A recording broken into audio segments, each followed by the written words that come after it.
పాటు కలుస్తామండి. యెషయా 48, Isaiah 48, 17 and 18, 17, 18 వచనాలు. నీ విమోచకుడును ఇశ్రాయేలు పరిశుద్ధ దేవుడునైన యెహోవా ఈలాగ సెలవిచ్చుచున్నాడు.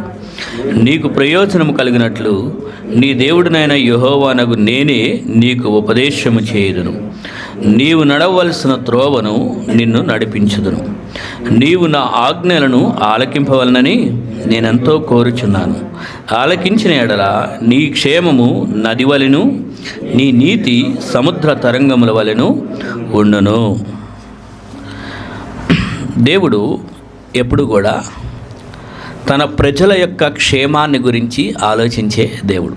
అంతే కదా, మనం ఉన్నామంటే మన కుటుంబాల గురించి, మన వారి యొక్క క్షేమాన్ని గురించి ఆలోచన చేస్తాం. అవునా? మనుషులంగా ఉన్న మనమే మన కుటుంబం గురించి, మన పిల్లల గురించి, వారి క్షేమాన్ని గురించి ఆలోచన చేస్తున్నామంటే మరి మనల్ని పుట్టించిన ప్రేమమూర్తి, ప్రేమ స్వరూపి ఆయనకి ఇంకెంత ఉంటుంది మన క్షేమాన్ని గురించి ఆలోచించే విధానం. సో ఆ విషయాన్ని ఇక్కడ తెలియజేస్తున్నాడు అన్నమాట. నీ యొక్క క్షేమం అనేది నది వలె ఉండాలి. అంటే నదిలోని నీరు ప్రవాహం అలా చక్కగా ఉప్పొంగుతూ ఉంటుంది చూడండి, ఎప్పుడు కూడా మంచి సముద్రం, ఆ యొక్క నది యొక్క నీరు, అలాగే సముద్ర తరంగాల వలె నీతి కూడా ఉండాలి అని, మన నీతి కూడా అలా ఉండాలని ఆయన కోరుకుంటున్నాడు. అదే కదా, నీవు నా ఆజ్ఞను ఆలకింపవలనని నేనెంతో కోరుచు. దేవుని యొక్క ఆజ్ఞలు మనం పాటించాలని కోరుకుంటాం. దేవుడికి కూడా కోరికలు ఉన్నాయి. చూసారా, మనుషులంగా మనకు కోరికలు ఉన్నాయి అంటాం కదా, నాకు కోరికలు ఉన్నాయి. ఇప్పుడు ప్రతి ఒక్కరిని నీ కోరిక ఏంటి అన్నామనుకోండి, ఒక్కొక్కరం ఒక్కో కోరిక చెప్పుకుంటాం. ఎస్, నాకు ఈ కోరిక ఉంది, నాకు ఈ కోరిక ఉంది. చిన్నపిల్లలు అప్పుడు కోరికలు అడిగామనుకో, వారు చెప్పే చిన్నతనాన్ని బట్టి వారి కోరికలు ఉంటాయి. ఒక వయసుకు వచ్చిన తర్వాత వారికి ఉండే చదువుని బట్టి, జాబ్ గురించి వాళ్ళకుండే కోరికలు, వివాహ జీవితం, ఆ తర్వాత పిల్లలు, కుటుంబం, ఇంకా చాలా రకాలుగా ఎవరికి వయసుకి తగ్గినటువంటి కోరికలు, ఆ రకంగా కోరికలతో మనం జీవిస్తుంటాం. మనిషికి కోరిక ఉంటేనే ముందుకు వెళ్తూ ఉంటాడు. కోరిక లేదనుకోండి, ఏదో బతుకుతున్నాం అంటే బతుకుతున్నాం, వచ్చిందిలే ఈ పూటకి అలా గడిచిపోయింది, అలా గడిచి నువ్వు ఒక కోరికుంటే ఏం చేస్తాడంటే, ఆ కోరిక అచీవ్ చేయడానికి మనిషి ఏం చేస్తాడు, ఇలా ముందుకు వెళ్తాడు. కోరిక, మనిషికి కోరికలు ఉంటాయి. అలాగే మరి దేవుడికి కూడా కొన్ని కోరికలు ఉన్నాయంట. దేవుడికి కూడా కొన్ని కోరికలు ఉన్నాయి. వాటిల్లో ఇక్కడ మొదటిగా మనం చదివింది ఏంటంటే, నీవు నా ఆజ్ఞలను ఆలకించాలని కోరుకుంటున్నాను అని దేవుడు తెలియజేస్తున్నాడు.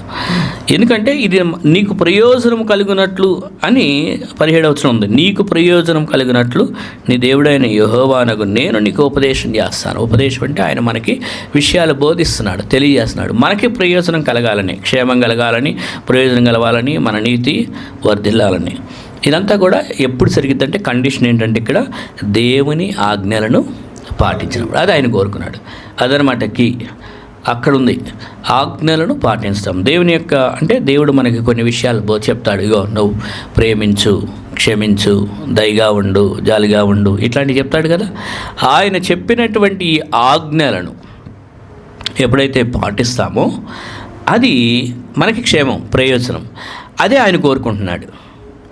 మనం అది అలా ఉండాలి అని, ప్రయోజకులంగా ఉండాలి, ఆత్మ సంబంధమైనటువంటి ప్రయోజకులంగా ఉండాలి. ఆత్మ సంబంధమైన మన యొక్క క్షేమం నది వలె ప్రవహించాలి. మన నీతి సముద్ర తరంగాల వలె, చక్కగా తరంగాల వలె ఉండాలి అని దేవుడు మనకు నడవలసిన త్రోవను మనకి బోధిస్తానంటున్నాడు, నడిపిస్తానంటున్నాడు. అదే ఇక్కడ చెప్పాడు, నీవు నడవలసిన త్రోవను నిన్ను నడిపించుదును. చేపట్టుకొని చిన్నపిల్లలను నడిపిస్తాం. ఎందుకు నడిపిస్తామంటే వాళ్ళకి తెలియదు కదా, చిన్నపిల్లలను చేపట్టుకొని నడిపిస్తున్నారు, వాళ్ళు నేర్చుకుంటారు.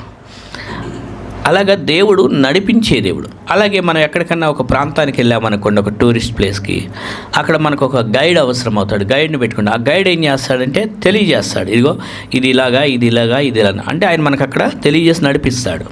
సో ఈ లోకంలో మనకి గైడ్ కూడా మన దేవుడు. ఎందుకంటే మనం దేవుని పిల్లలం కదా. మరి ఈ లోకంలో ఎట్లా అడుగు వేయాలో, ఎలాంటి నిర్ణయాలు తీసుకోవాలో, ఎటు వైపు వెళ్ళాలో, ఏ నిర్ణయం తీసుకొని ఏ విధంగా జీవించాలో తెలియదు. కాబట్టి తన ఆత్మచేత మనకు బోధించి, ఉపదేశించి నడిపిస్తాడనమాట. నడిపించే ఉంటే, ఇప్పుడు గొర్రెలు ఉన్నాయి, గొర్రెలని కాపరు లేకుండా వదిలేయండి, అవి ఎటు పడితే అటు వెళ్ళిపోతాయి. అదే కాపరుని నడిపిస్తూ వెళ్ళాడనుకోండి, ఆ కాపరు వెనకాల నడుచుకుంటూ వెళ్తుంటాయి. ఎందుకనంటే వాటికి తెలుసు క్షేమం అనేది, ఆహారం అనేది, మా సమృద్ధి అనేది, మా యొక్క విషయాలన్నీ కాపరి వెనకాల వెళ్తే మాకు జరుగుతుంది అని తెలిసి అలా ఆయన్ని వెంబడిస్తే, నా గొర్రెలు నా స్వరం విని నన్ను వెంబడించాలని యేసుక్రీస్తు వారు అన్నారు. అందుకే ఎందుకంటే ఆయన నడిపించేవాడు కాబట్టి, గొర్రెలకు కాపరిగా ఉండి నడిపిస్తాడు, ఉపదేశం చేస్తాడు, ఆయన బోధిస్తాడు. అందువల్ల చెప్తున్నాను అనమాట, నేను నువ్వు నా ఆజ్ఞలను ఆలకించాలనే నేను కోరుకుంటున్నాను. ఆలకిస్తే అది నీకే క్షేమం అని. ఇప్పుడు రోడ్డు మీద మనం డ్రైవింగ్ చేసుకుంటూ వెళ్తున్నప్పుడు కొన్ని సైన్ బోర్డ్స్ ఉంటాయి, ముందు ఇరుకు వంతెన ఉంది, స్పీడ్ తగ్గించండి అని. ఆ యొక్క రాచిన హెచ్చరికని మనం పట్టించుకోకుండా వెళ్ళిపోయామనుకోండి, మనకే ప్రమాదం అవుతుంది. అందుకని ముందుగానే అది రాసి పెట్టారు. మనం తర్వాత పడిన తర్వాత ఏమంటాం, ఆ ముందు సైన్ అన్న పెట్టుంటే, బోర్డు అన్న పెట్టుంటే చదువుకొని తెలుసుకునే వాళ్ళం కదా. అప్పుడు ఉన్నదాన్నేమో చదవం ఒకసారి, తర్వాత దెబ్బ తగిలిన తర్వాత అరే అక్కడ వాళ్ళు ముందే పెట్టుంటే మనకు తెలిసేది కదా ఇక్కడ ఇబ్బంది ఉందని, లేదా స్పీడ్ బ్రేకర్ వస్తుందని అనుకుంటాం. ఉన్నదాన్ని పట్టించుకోం. కానీ దేవుడు మనకు ఆజ్ఞలు ఎందుకు పెడతాడంటే మన దారిలో మనకి క్షేమం జరగాలి అని. మన జీవిత యాత్రా ప్రయాణం ఇది. యాత్రికులము ప్రయాణికులం అనే మాట ఉంది కదా బైబిల్లో. దేవుని యొక్క యాత్ర, మన జీవితంలో ఇది నడిచించే యాత్ర ఇది. ఈ యాత్రా జీవితంలో అందుకే మనకి క్షేమం కలగాలని ఆయన ఉపదేశం చేస్తాడు, మనల్ని నడిపిస్తాడు. అయితే మనకి క్షేమంగా ఉండాలంటే ఇదిగో చెప్పాడు, సైన్ బోర్డు లాగా, ఒక హెచ్చరిక బోర్డు లాగా రోడ్డు మీద ఎలా అయితే ఉంటాయో అలాగా నువ్వు నా ఆజ్ఞలు పాటిస్తే నీకు క్షేమం జరిగింది, అదే నేను కోరుకుంటున్నాను అని చెప్తారు. ఇప్పుడు ఎవరైనా ప్రయాణం వెళ్ళేటప్పుడు అయ్యా జాగ్రత్తగా వెళ్ళు అని అంటారు, నిదానంగానే వెళ్ళు, స్పీడ్ వద్దులే అంటారు. ఎందుకని? వారి క్షేమాన్ని దృష్టిలో పెట్టుకొని. అలాగే దేవుడు కూడా తెలియజేస్తాడంట ఎలాంటి నిర్ణయం. ఎందుకంటే సాతానుడు ఉన్నాడు ఈ లోకంలో, వాడు మన మీద అనేక రకాల ప్రయోగాలు చేస్తూ ఉంటాడు, మన జీవితాన్ని పాడు చేయాలని. ఎందుకంటే సాతానుడి గురించి ఏం చేస్తుందంటే వాడు దొంగతనము, హత్య, నాశనం చేయడానికే వచ్చిన కానీ మన క్షేమాన్ని కలిగించడానికి కాదు. కాబట్టి మరి అలాంటి వాడు ఉన్నాడు కాబట్టి దారి దోపిడిగా మనల్ని దారిలో నడిపించే మనం వెళ్తున్న దారిలో మన మీద అటాక్ చేయడానికి వాడు ఉన్నాడు కాబట్టి, ఒక బందిపోడు దొంగ. అందుకనే ఆయన దేవుని ఆజ్ఞలను పాటించమని చెప్పాడు మనకి క్షేమం జరగడం కోసం మన యాత్రా జీవితంలో. ఇది మనం అర్థం చేసుకోవాలన్నమాట. మన విశ్వాస యాత్రా జీవితంలో మనం విశ్వాసంలో ఎదగకుండా ఉండాలని, దేవుని మార్గంలో వదలకుండా ఉండాలని, ఆత్మీయంగా దేవునికి దగ్గరగా ఉండకూడదని వాడికి ఇష్టం లేదు కాబట్టి అట్లాగా వాడు మనల్ని పాడు చేయడానికి ఏదో ఒకటి ప్రయత్నం చేస్తుంటాడు.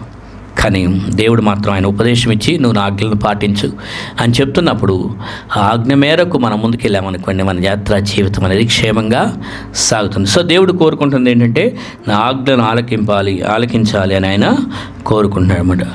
దేవునికి కొన్ని కోరికలు ఉన్నాయి అని చెప్పుకున్నాం కదా, ఆయనకు కూడా కొన్ని కోరికలు ఉన్నాయి. సో అందులో ఇది ఒకటి. ఇంకొక కోరిక ఏంటంటే 1 తిమోతి 2వ అధ్యాయము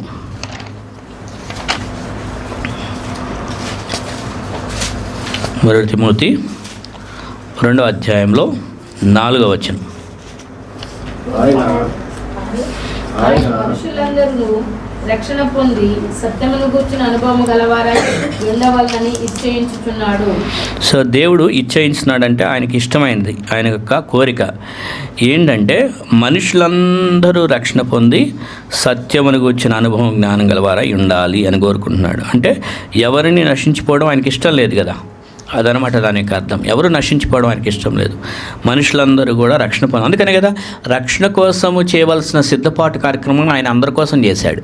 సిలువలో చనిపోయినప్పుడు ఆయన రక్షణ కార్యం చేసినప్పుడు కేవలం ఇది ఒక దేశం వాళ్ళకే, ఒక వర్గం వాళ్ళకే, ఒక ప్రాంతం వాళ్ళకే, కేవలం యెరూషలేములో ఉన్న వారి కొరకే యేసుప్రభు చనిపోతున్నాడనో, లేదా కేవలం యూదుల కొరకే యేసుప్రభు చనిపోతున్నాడని కాదు, మనుషులందరి కొరకు సిలువలో యేసుక్రీస్తు వారు చనిపోయి రక్షణ అనేటువంటిది అందరికీ ఏర్పాటు చేశాడు. ఏమండి, ఇప్పుడు తల్లి ఉందనుకోండి, 5 పిల్లలున్నా, 6 పిల్లలున్నా, 10 మంది పిల్లలున్నా వండేటప్పుడు నేను 3కే వండుతాను, మిగిలిన వాళ్ళందరికీ నేను వండను అంటదా?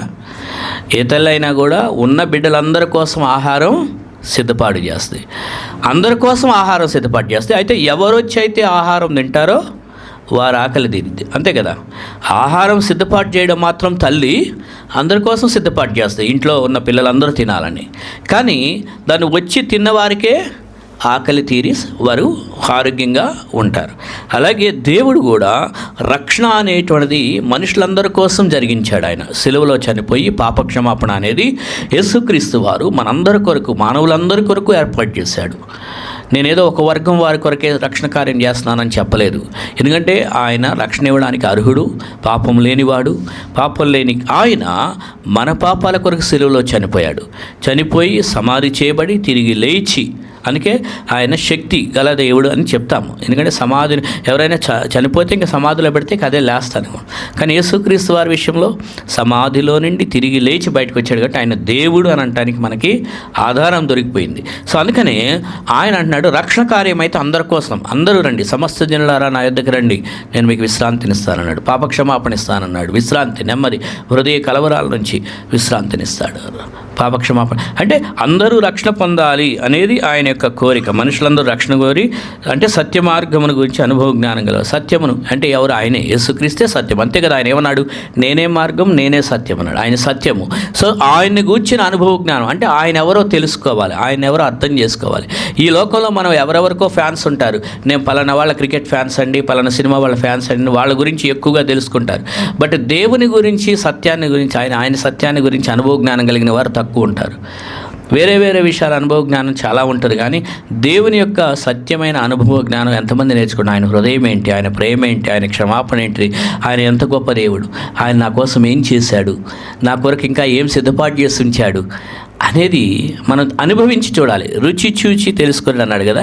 రుచి చూస్తేనే ఆ యొక్క పండు యొక్క లేకపోతే ఆ యొక్క కూర యొక్క ఆహార పదార్థం యొక్క రుచి ఏంటో మనం టేస్ట్ బడ్స్ మన యొక్క నాలుక మీద వేసుకున్నప్పుడు ఆ నాలుక మీద ఉన్న రుచి అనేది అప్పుడే తెలిసిద్ది. కానీ పక్కన వాళ్ళు తింటే నాకు రుచి తెలిసిద్దా? ఇప్పుడు బ్రదర్ తెచ్చుకొని ఏదో తిన్నారు, మీరు తిన్నది భలే పుల్లగా ఉంది బ్రదర్ అని అంటానా? అంటే నాకు ఎట్లా తెలిసిద్ది బ్రదర్ తిన్నది పుల్లగా ఉందో, తెల్లగా ఉందో, పుల్లగా ఉందో, తీయగా ఉందో? నాకు తెలియదు కదా, అది తిన్నవారికే. సో అనుభవ జ్ఞానము అనే పదం కూడా ఇక్కడ సత్యమును గూర్చిన అనుభవ జ్ఞానం గలవారనేప్పుడు ఇది పర్సనల్ లైఫ్. మా నాన్నగారు రక్షణ పొందారండి, ఇక మేమంతా రక్షణ. నో, మీ నాన్నగారు రక్షణ పొందినంత మాత్రం ఇంట్లో వాళ్ళందరూ రక్షణ పొందినట్టు కాదు. లేకపోతే మీ కూతురు రక్షణ పొందినంత మాత్రం ఇంట్లో వాళ్ళందరూ రక్షణ, యేసుక్రీస్తు వారి సత్య జ్ఞానం తెలిసిన వారు కాదు. ఎవరికి వారు పర్సనల్గా ఆయన్ని గురించి రక్షణ పొంది ఉండాలి అనేది ఆయన యొక్క కోరిక. ఈ లోకంలో ఏమన్నా కొద్దిగా స్వార్థము లేకపోతే ఒక పక్షపాతం అనేటువంటిది ఉంటుందేమో, వీడి క్షేమం ఉంటే చాలు, వీడి లేకపోయినా పర్వాలేదు అనుకుంటారు. కానీ దేవుడు మాత్రం అలా కాదు, అందరూ కూడా తెలుసుకొని ఉండాలి, అందరి కోసము అన్నట్లుగా ఆయన అందరి కోసం ఈక్వల్గా ఏర్పాటు చేసి ఉంచాడు, అందరూ రక్షణ పొందాలని. అది దేవుని యొక్క కోరిక. ఇంకా దేవుని కోరిక ఏంటి, ఆయన ఏం కోరుకుంటున్నాడు అంటే, దేవుడు కోరుకుంటున్నాడు అని చెప్పుకుంటున్నాం కదా. ఇంకేం కోరుకుంటున్నాడు అంటే మత్తయి సువార్త 9వ అధ్యాయం, మత్తయి సువార్త 9వ అధ్యాయంలో 13వ వచనం. దేవుడు ఇంకా ఏం అయితే నేను పాపులను పిలువ వచ్చితిని గాని నీతిమంతులను పిలువ రాలేదు, కనుక కనికరమునే కోరుచున్నాను గాని బలిని కోరను అను వాక్య భావం ఏమిటో మీరు వెళ్ళి నేర్చుకోనని చెప్పాను. సో ఇక్కడ ఉన్నటువంటి ప్రజలకు చెప్తున్నాడు, నేను కనికరమునే కోరుచున్నాను కానీ బలిని కోరను. ఏదో బలి అర్పణలు అర్పించేసాం దేవుని కోసం అంటే అది నేను కోరుకోవట్లేదు, కానీ కనికరము అనేదాన్ని నేను కోరుతున్నాను. అంటే కనికరం కలిగి జీవించటం, కఠినంగా ఉండకూడదు, హృదయ కాఠిన్యం చేసుకొనకూడదు, లేకపోతే దేవుని కొరకు ఏదో బలి అర్పణలు చేస్తాను దేవుడు అక్కడితో సంతృప్తి చెంది ఉండకూడదు.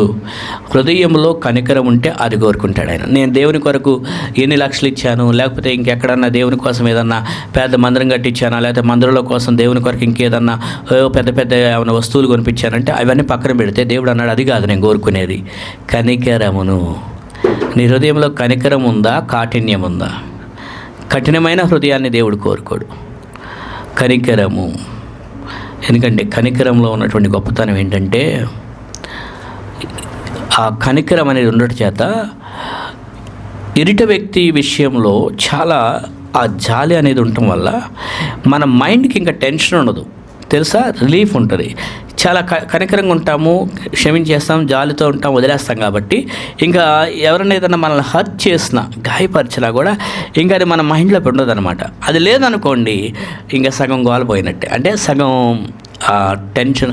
ఇక దాని గురించి ఆలోచన చేయం కదా. కనికరపడి ఏం చేస్తాము, కనికరపడిన వాళ్ళు క్షమించేసి వదిలేస్తారు, లేదా కనికరపడిన వ్యక్తి జాలితో ఉంటాడు, ఇదే ఉంటుంది. ఇక అక్కడతో ఆ పాయింట్ గురించి ఎక్కువగా పలానా వ్యక్తి నన్ను గాయపరిచాడే, లేకపోతే పలానా విషయం నన్ను గాయపరిచిందే అనే దాని గురించి ఎక్కువ ఆలోచన చేయరు. అది ఆలోచన చేస్తూ ఉంటే అది మనల్ని ఒక పురుగులాగా తినేస్తూ ఉంటుంది. అర్థమైందా? ఇంట్లోకి ఒక పాము, ఒక బల్లు, లేకపోతే ఇంకేదన్నా వస్తే అయ్యో పాము వచ్చింది, లేకపోతే బల్లి వచ్చింది, లేకపోతే ఎలుకలు వచ్చినాయి అని చెప్పేసి దానికి ఏం చేస్తామంటే, వాటికి రాకుండా ఏం చేస్తుంటామంటే జాగ్రత్తలు తీసుకుంటాము. అవునా, కనపడతా ఉంటాయి. కానీ మీరు చూడండి, చెదపురుగులు ఉంటాయే, చెదపురుగులు తెలుసు కదా, చిన్నవి వామ్స్, అవి చెక్క డోర్లకి లేకపోతే లోపల ఫర్నిచర్కి లోపల తినేసి ఎప్పుడుకో బయటికి పడతాయి మనకి. తీరా ఏంటా ఇచ్చేది, ఇక్కడెక్కడ చెదలు కనపడుతుంది, దానికి కొద్దిగా తీస్తే ఆ దారి ఇంకా ఎక్కడికో లోపలికి ఉంటుంది. తీసే కొన్ని ఇంకోసారి షెల్ఫ్ మొత్తం పాడైపోయింది. మొత్తం మనకి కనపడలా, లోపల తినేస్తుంది అది. తినేసి ఇక తీరా కొద్దిగా బయట కనపడి అప్పుడు చూసుకున్నాం మనం, ఈలోపు డ్యామేజ్ అయిపోయింది, ఇక మొత్తం పడేయాల్సిందే, పనికిరాదు. సో చెదపులుగురు అనేటువంటి ఏం చేస్తాయంటే కనపడకుండా బయట లోపల తినేస్తుంటాయి కదా. మెర్సీ అంటే కనికరం అనేటువంటిది లేదనుకోండి మన హృదయము, లోపల ఉన్న కాఠిన్యము అనే హృదయం ఏం చేస్తుందంటే హర్ట్ అయిన విషయంతో లోపల తినేస్తా ఉంటుంది. కాదు, మనశ్శాంతి ఉండదు, నెమ్మది ఉండదు. అలా ఎందుకు చేసుకోవడం? దేవుడు అన్నాడు, అవన్నీ వదిలేసి కనికరము నేను కోరుతున్నాను, నువ్వు కనికరం కలిగి ఉండు. కనికరం ఉంటే టెన్షన్ లేకుండా చాలా ఫ్రీగా ఉంటాం. అన్నీ పట్టించుకున్నాం అనుకోండి, రోడ్డు మీద వెళ్ళేటప్పుడు పక్కన తగిలినోడు ఏదో ఇట్లా ఊమేస్తే కొద్దిగా మేరపడిందని అవన్నీ పట్టించుకున్నాం అనుకో, అవసరమైతే ఆ కోర్టు కేసుల దాకా వెళ్తా, అంత అవసరమా మనకి? సర్లే బ్రదర్ ఏదో చూడక తగిలింది, అయిపోయిందా, ఓకే అయిపోయింది, వదిలేస్తే ఆ పూర్తి అయిపోయింది. వీడు నాకు ఉమ్మేశాడు లేదా చేశాడంటే కోర్టు దాకా వెళ్తే మన పనులు మానుకొని వాడు చుట్టూ తిరగాలి. డబ్బులు వేస్ట్, టైం వేస్ట్, జీవితం వేస్ట్. అంటే నేను ఎందుకు చెప్పానంటే ఈ మాట, కనికరం అనేది కానీ ఒక్కటి ఉంటే మనం చాలా సేవ్ చేసుకోవచ్చు, చాలా టెన్షన్ తప్పించుకోవచ్చు. అందుకే దేవుడు అన్నాడు, బలిని కోరటం కాదు, నేను బలిని కోరటం గురించి కాదు, కనికరం కోరుచున్నా, మీరు దాని గురించి వెళ్ళి నేర్చుకోండి అని, అసలు ఆ వాక్యభావం ఏంటో అర్థం చేసుకోండి అని ఇక్కడ ఉన్నటువంటి సుంకపు మెట్టు వద్ద కూర్చున్న మత్తయితో మాట్లాడుతున్నప్పుడు, అక్కడ ఉన్నటువంటి ప్రజలతో ఆ పరిసయ్యులు ఉన్నప్పుడు, ఆ పరిసయ్యులు సుంకరు వాళ్ళందరూ ఉన్నారు. ఆ టైంలో దేవుడు చెప్పినటువంటి మాటలు. సో బలిని కోరట్లేదు, మనం ఏదో పెద్ద బలు అర్పించాలని కాదు, కనికరమును కోరుచున్నాడు. మన హృదయం కనికరం ఉందా, కఠినంగా ఉందా? ఎవరి విషయంలో కఠినంగా ఉంటున్నాం, అది దేవునికి లెక్క అప్పచెప్పాలి, అది మనం దేవునికి అప్పచెప్పుకోవాలి. చూడండి మరి ఆ విషయంలో ఎవరి విషయంలో కఠినంగా ఉంటున్నాం. తర్వాత మీకా 6వ అధ్యాయము 8వ వచనం, మీకా 6వ అధ్యాయము 8వ వచనం. మనుష్యుడా, ఏది ఉత్తమమో అది నీకు తెలియబడి ఉన్నది.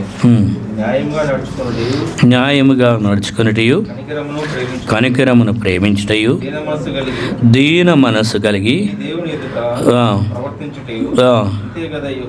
అదండి దేవుడు నీ దగ్గర నుంచి కోరుకుంటుంది ఏంటి అంటే, నీ ₹1,00,000 నాకు ఇవ్వు, లేకపోతే నీ యొక్క తలనీలాలు అర్పించు, తల వెంట్రుకలు నాకు ఇవ్వు, లేకపోతే నీకున్న బంగారం నాకు కొద్దిగా ఇవ్వు అని అడగట్లేదు. కానీ ఆయన ఏమడిగాడంటే, ఏది ఉత్తమమో అది నీకు తెలియజేశా. అదేంటంటే న్యాయంగా నడుచుకునుట, కనికరమును ప్రేమించుట, దీన మనసు కలిగి నీ దేవుని ఎదుట ప్రేమించట, ప్రవర్తించట, ఇంతే కదా నేను అడిగింది.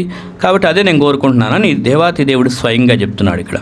న్యాయంగా నడుచుకున్నాడు. చాలాసార్లు మనం న్యాయంగా నడుచుకునే విషయంలో తప్పటడుగులు వేస్తుంటాం. నీతి న్యాయం అనే పదాలు చాలాసార్లు వాడుతుంటాం కదా. న్యాయంగా నడుచుకోవాలి. ఒకనొక టైంలో ఒక సహోదరుడు మాట్లాడుతూ ఒక పాయింట్ చెప్పాడు నాతో. అంటే ఆయన ఒక విషయం చెప్పాడు. ఏంటి అంటే, ఒకసారి ఒక ఐటెం ఆన్లైన్లో ఒకటి రీప్లేస్ చేసి మరొక వస్తువు తెప్పించుకున్నాడు. అంటే వీళ్ళు కొన్ని ప్రోడక్ట్స్ ఏదో సరిపోదు, ఇది నచ్చలేదు అనుకుంటే మళ్ళీ రిటర్న్ చేస్తారు కదా, రిటర్న్ చేసి తెప్పించుకున్నాడు. మరి ఆ విషయంలో చాలా బయటికి వెళ్ళి గొప్పగా చెప్పుకున్నాడు ఫ్రెండ్స్ మధ్య. నేను చేశాను, నాకు ఇప్పుడు మంచి ప్రోడక్ట్. ఏంటంటే అతను చేసినటువంటిది ఇక్కడ మిస్టేకు, ఫస్ట్ అతనికి ఉన్నటువంటి ప్రోడక్ట్ మంచిగా లేదు, తర్వాత మంచి ప్రోడక్ట్ వచ్చింది. ఎట్లాగంటే ఫస్ట్ ఒక చోట బేగం బజార్కి వెళ్ళి కొనుక్కొచ్చుకున్నాడు. అది అక్కడేమో వాడు ఓపెన్ చేసి చూపినన్నాడు. సరే తెచ్చుకున్నాడు, అంతా ఓకే బాగుంది. ఓపెన్ చేసి చూసిన తర్వాత కొద్దిగా తేడా కొట్టింది. అక్కడ రిటర్న్ ఇవ్వడానికి కాదు, ఆన్లైన్లో ఇలాంటిది ఒకటి ప్రోడక్ట్ పెట్టి తీసుకొని తర్వాత మీది బాగోలేదండి అని చెప్పి రిటర్న్ పంపించేస్తున్నాను చెప్పి ఆయన ఏం చేశాడు తెలుసా? ఆన్లైన్లో వచ్చింది బాగానే ఉంది, అది ఉంచుకున్నాడు. ఈ బేగం బజార్లో కొన్నాడు చూడండి, దాన్ని అందులో పెట్టి పంపించాడు. మళ్ళీ చక్కగా ఎంత గొప్పగా చెప్పుకుంటున్నాడో ఫ్రెండ్స్ మధ్య. దేవుని బిడ్డ అంటే నేను ఎందుకు చెప్పానో తెలుసా ఈ విషయం? మనం అనుకుంటాము, అబ్బా భలే ఫూల్ చేసేసాను వాడిని అనుకుంటాం, కానీ దేవుడు చూడలేదా మన హృదయాన్ని? దేవుడు చూస్తున్నాడా లేదా? వాళ్ళని మనం ఫూల్ చేసామనుకుంటున్నామేమో కానీ, అబ్బా ఆ 100 రూపాయలకి 200 రూపాయల కోసం చూసుకుంటున్నామేమో కానీ, దేవుడు రేపొద్దున మనకి ఇంకో చోట మొత్తానికి పోయేటట్టు చేస్తాడు. అంత మనకు అవసరమా? సో న్యాయంగా నడుచుకోవడం గురించి, అంటే ఉదాహరణగా మనకి ఈ విషయం అర్థం అవడం కోసం ఎగ్జాంపుల్ చెప్తున్నాను కదా. న్యాయంగా నడుచుకోవడం, కనికరం ప్రేమించడం. కనికరం అన్నప్పుడు హృదయం ఎంత దాకా అంటే, అసలు ఎంత హర్ట్ చేసిన ఎరిటోళ్ళు సరేలే వదిలేద్దాం, మనం పెద్దగా దాని గురించి ఆలోచన చేయొద్దు, పట్టించుకోవద్దు, దేవుడు చూసుకుంటాడు అనుకునేటువంటిది అనమాట. అందుకనే కదా ఈ మధ్య మనం గతంలో కూడా ఎంతోమంది దైవజనులు యేసు ప్రభు వరకు సాక్షులుగా ఉన్న వాళ్ళని చంపేస్తే వాళ్ళ భార్యలు వచ్చి సరే వాళ్ళని క్షమించేస్తున్నానని, గ్రేహం స్టెయిన్స్ గారు ఆస్ట్రేలియా మిషనరీ ఒరిస్సాలో ఆయన చనిపోయినప్పుడు కూడా ఆయన భార్య కూడా అయ్యా నేను క్షమించేస్తున్నానని చెప్పింది. ఈ మధ్య కూడా ఒక దైవజనుడు చనిపోతే వాళ్ళ భార్య కూడా సరే చంపిన వాళ్ళని మేము క్షమించేస్తున్నామని చెప్పారు. అదేంటో తెలుసండి, మనసులో ఎంత కనికరం ఉంటే.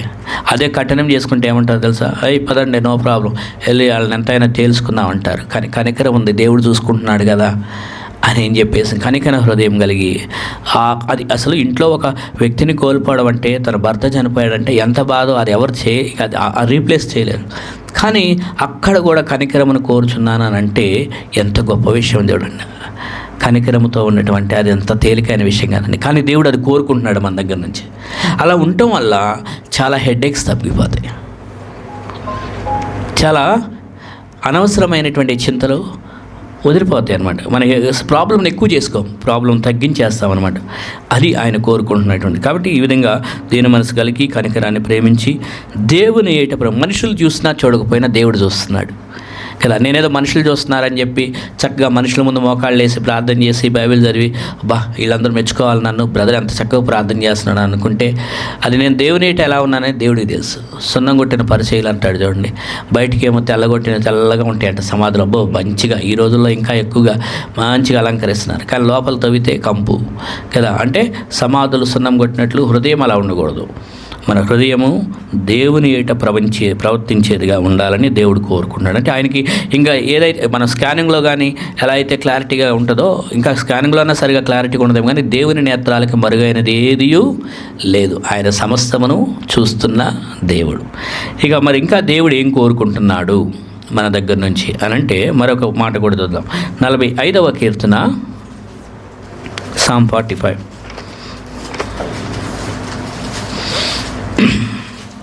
11వ వచనం. ఈ రాజు నీ ప్రభువు, అతడు నీ సౌందర్యమును కోరినవాడు, అతనికి నమస్కరించుము. చాలండి. సో ఇంత చక్కగా మాట ఉంది. ఈ రాజు నీ ప్రభువు కదా, ఈ రాజు నీ ప్రభు అంటే దేవుని గురించి మాట్లాడుతున్న మాటలు. అతడు ఏం కోరుకున్నాడంట?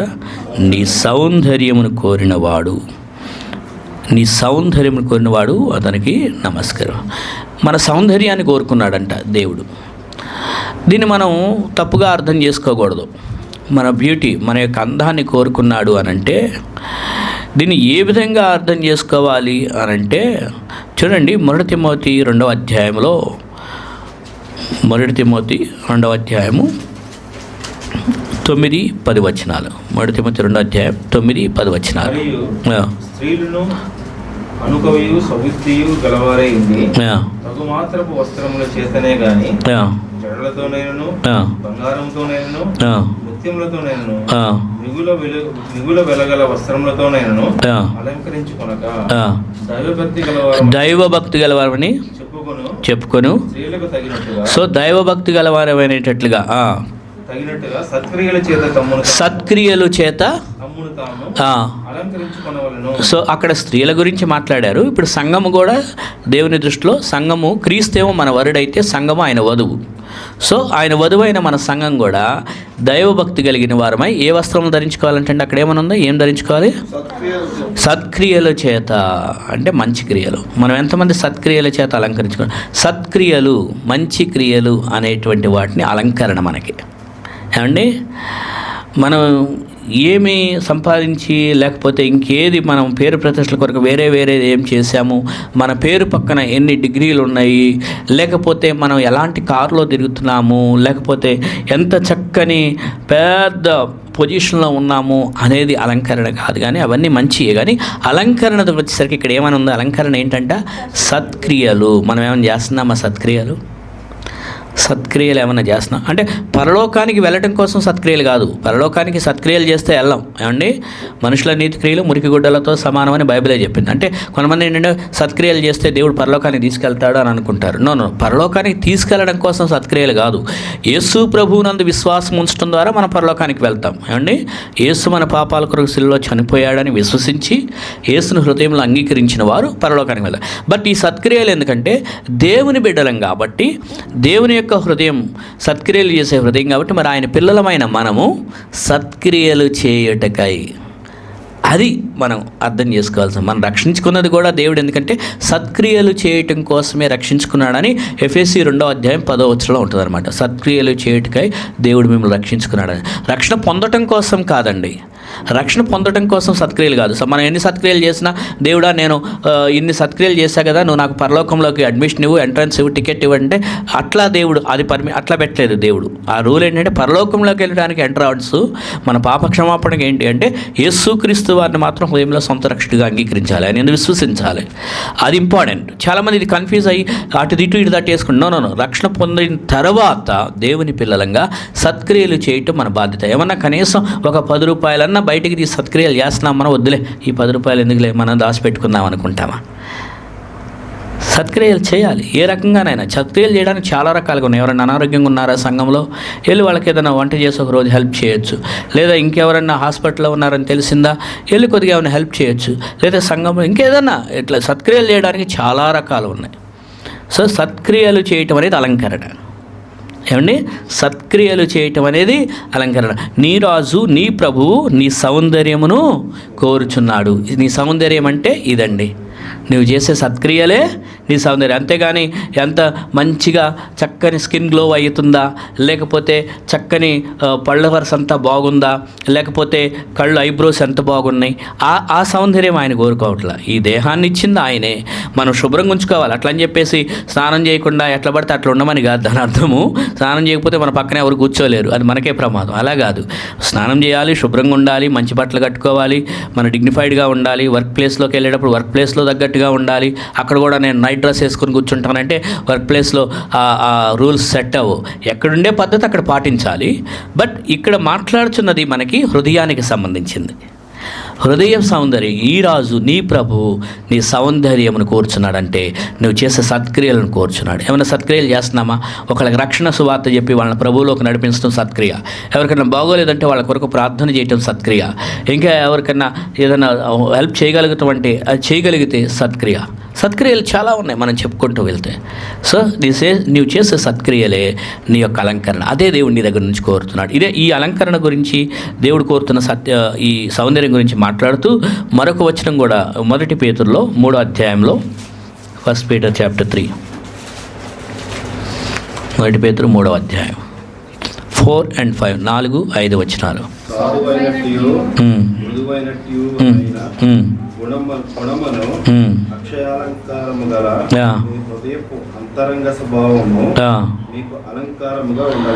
మనకు ఉండవలసిన అలంకరణ ఏంటంటే అండి, బయట హెయిర్ స్టైలు, బయట చక్కని లిప్స్టిక్లు, చక్కని ఐబ్రో చేయించుకొని వాటి గురించా అంటే అవన్నీ చేయించుకోవద్దని దాని అర్థం. అట్లని కాదు, శుభ్రంగా ఉండాలి. హెయిర్ కట్ వేయించుకోవాలి. ఇప్పుడు నేను హెయిర్ కట్కి వెళ్ళకుండా చింపురుగా ఇంత జుట్టు వేసుకొని వచ్చి కూర్చున్నాను అనుకోండి, ఇదేంటి అసలు శుభ్రం లేకుండా వచ్చారంటారు. అలా కాదు నేను అంటుంది, మనం శుభ్రత ఉండాలి. బట్ ఇక్కడ ప్రత్యేకంగా ఏంటి మాట్లాడుతున్నారు, ఉదయపంతగా ఏమనుంది, సాత్వికము మృదువైనట్టు మనస్సు. సాత్వికము మృదువైన మనసు, సాధువైనటువంటి అంటే సాధువు అంటే చాలా టెండర్గా ఉండటం, మృగంలాగా ఎగబడటం కాదు.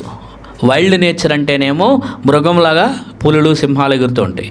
టెండర్ చాలా సాధువుగా ఉండేటువంటివి ఏంటి, ఫర్ ఎగ్జాంపుల్ ఒక ర్యాబెట్ కానీ, ఒక కుందేలు కానీ, లేకపోతే చిలకలు కానీ ఇట్లాంటివి చూస్తే మనం చాలా టెండర్గా ఉంటాయి అంటాం కదా. అదే సింహాలు, పులులు, మొసళ్ళు అయితే వైల్డ్ నేచర్, మృగాల్లాగా. బట్ మన మృగంలాగా ఉండమల్ల సాధువైనటువంటి అది చాలు మన అలంకరణలో భాగంగా. సో హృదయ అలంకరణ, అంతరంగ అలంకరణ దేవుడు కోరుకుంటుంది. ఈ అలంకరణ లేకుండా మనం బయటికి ఎంత అలంకరణ చేసుకున్నా వేస్టే. మంచిదే, చాలామంది శుభ్రంగా చాలా గొప్పగా తయారవటానికి చాలా ఖర్చు పెడుతుంటారు వాళ్ళ స్తోమత కొద్దీ. అది వాళ్ళ ఇష్టం, పర్సనల్ లైఫ్. మనం వాళ్ళ పర్సనల్ లైఫ్ని మనమేం విమర్శించకూడదు. మీరు ఈ ఎందుకు సోప్ వాడుతున్నారు, లేకపోతే ఈ లిప్స్టిక్ ఎందుకు వాడుతున్నారు, లేకపోతే ఈ హెయిర్ స్టైల్ ఎందుకు వాడుతున్నారు అని అనటానికి మనం సరిపోము. అది ఎవరి పర్సనల్ లైఫ్ వాళ్ళకి దేవుడే ఇచ్చాడు అండి. ఒకళ్ళ పర్సనల్ లైఫ్ను ఇంకొకళ్ళు ఇన్వైట్ చేయడానికి మనకి అధికారం లేదు. బట్ అంతరంగమైనటువంటి లోపల మన హృదయం ఏంటి, ఈ అలంకరణ ఉందా? నీ రాజు నీ ప్రభు ఈ సౌందర్యమును కోరుచున్నాడు. అది దేవుడు కోరుకుంటున్నాడు. ఎందుకంటే అంతరంగ హృదయం అన్నమాట కదా. సో వీటిని మనం అవి కలిగి ఉంటే అప్పుడు మనకి యెషయా గ్రంథంలో ఉన్న మాట ఏంటి, మరొక్కసారి అక్కడ చదువుకొని మనం క్లోజ్ చేసుకుందాం. యెషయా గ్రంథంలో ఉన్న వాగ్దానం, ఏమని వాగ్దానం ఇచ్చాడు ఆయన? Conditions apply. ఏ వాగ్దానానికైనా కండిషన్ అప్లై ఏంటంటే నీ ఆజ్ఞలు దేవుని ఆజ్ఞలు పాటించాలనేది కదా. సో యెషయా గ్రంథము 40, ఇందాక మనం ఫస్ట్లో చదువుకున్న వచనం యెషయా 48, 17, 18 వచనాలు నాతో పాటు మీరు కూడా చదవండి. 48, 48, 17, 18 వచనాలు నాతో పాటు చదవండి. నీ విమోచకుడును ఇశ్రాయేలు పరిశుద్ధ దేవుడినైన యెహోవా ఈలాగు సెలవిచ్చుచున్నాడు, నీకు ప్రయోజనము కలిగినట్లు నీ దేవుడినైన యెహోవానగు నేనే నీకు ఉపదేశము చేయుదును, నీవు నడవలసిన త్రోవను నిన్ను నడిపించుదును, నీవు నా ఆజ్ఞలను ఆలకింపవల్లని నేనెంతో కోరుచున్నాను. ఆలకించిన ఎడల నీ క్షేమము నది వలెను, నీ నీతి సముద్ర తరంగముల వలె ఉండును. దేవుడి వాక్యమును దీవించుగాక. వాక్యం కొరకు జానపద గారు ప్రార్థన చేస్తారు. అందరూ తలలో వచ్చి కళ్ళు మూసుకున్నట్లయితే విన్న వాక్యం గురించి ప్రార్థించుకున్నాం. సమీపింపరాని తేజస్సులో అత్యున్నత సింహాసనం మీద ఆసీనుడై కోటాను కోట్ల దూతలతో పరిశుద్ధుడు పరిశుద్ధుడు అని పిలువబడుతున్న పరలోకమందున మా తండ్రి, నీకే వందనాలు, స్తుతులు, స్తోత్రాలు. దేవుడా తండ్రి, ఎంతో మందికి లేని మహాభాగ్యాన్ని ఇక్కడున్న మా అందరికీ నేను మీ యొక్క సన్నిధిలో నేను మీ వాక్యం వినడానికి ఇచ్చిన గొప్ప ధన్యతను బట్టి మీకు వందనాలు, స్తుతులు, స్తోత్రాలు. నిజమే తండ్రి, ఈ భూమి మీద మేము బ్రతికినంత కాలం మా కోరికలు కాదు కానీ దేవుడా తండ్రి మీ కోరికలు తీర్చేవారిగా ఉండాలని నాయన మీ వాక్యం ద్వారా మాకు సెలవిచ్చారు. నైనా మీ కోరికలు జ్ఞానం కలిగి ఉండమంటున్నారు నాయన, సత్యం కలిగి ఉండమంటున్నారు, న్యాయం కలిగి ఉండమంటున్నారు, కనికరం కలిగి ఉండమంటున్నారు తండ్రి. అలా ఎవరైతే జీవిస్తారో నాయన దేవుడా తండ్రి వారి యొక్క క్షేమము వారు నది వలెను నాయన, వారి యొక్క నీతి నాయన సముద్ర తరంగము వలెను నాయన, వారి యొక్క సంతానము ఇసుక రేణువుల వలెను ఉంటుందని నాయన మీరు వాగ్దానం చేసి నాయన మాకు మీ వాక్యం ద్వారా మీరు తెలియజేసే విధానాన్ని బట్టి మీకు వందనాలు, స్తుతులు, స్తోత్రాలు. తండ్రి, మేము జీవించినంత కాలం మీ యొక్క ఆజ్ఞలను నాయన మీ యొక్క కోరికలను తీర్చేవారిగా మేము ఉండలాగిన కృపను దయచేయమని దేవుడా తండ్రి, నా వాక్యం విత్తబడింది తండ్రి, ఆ విధంగా జీవించలాగను ఇక్కడ ఉన్న మా సంఘ సభ్యులందరికీ నాయన మీరే కనికరము కృప దయచేయమని నజరేయుడైన యేసుక్రీస్తు వారి పరిశుద్ధమైన నామమున బతిమలాడి వేడుకుంటూ ముగించుకుంటున్నాం పరమ తండ్రి. ఆమేన్. ఆమేన్. ఆమేన్.